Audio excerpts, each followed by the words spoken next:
may problema ako lang. Bakit ka, Lex? Ano Ito, yun? padala na naman si boss. Nang? Side mirror. Side mirror yan. Ito, ang problema ko, sabi ko, boss, hindi ko maibebenta to. Kasi, Motaro nga yung brand. Kaso, ang mahal naman ng side mirror mo. Paano natin ibebenta to? Magkano ba to? Sa OnePlus ata ito. Ikaw tingin mo. Ito, bigo anong competitive sa market. Hindi, kaya siya nag 1,000 plus. Kasi yung original price talaga nito is nasa 4 plus. Nasa 4,000 something. Kaya, sa price nun, mura. Pero sa price ng mga Pilipino, mahal. Tama?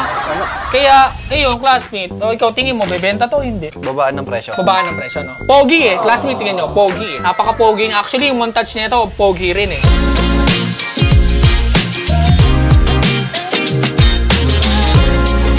Kaya, yun, for me, bebenta kasi pogi. Kaso, ang problema, yung pag pinag-usapan na yung presyo, wala na. Konti na lang yung market na meron nito. Kaya, ang wish ko lang kay boss, baka pwede natin babaan yung presyo nito para ma-meet ng mga tao, ng mga user ng side mirror, para bumenta na tayo. Kasi kahit tayo mismo, hindi tayo nag-stock eh. Kasi sabi ko, boss, hindi bebenta yan. Baka isalpa ko lang yan sa motorsiklo ko. Yung 5 motorsiklo ko, 5 na lang yun, di ba? Puro side mirror.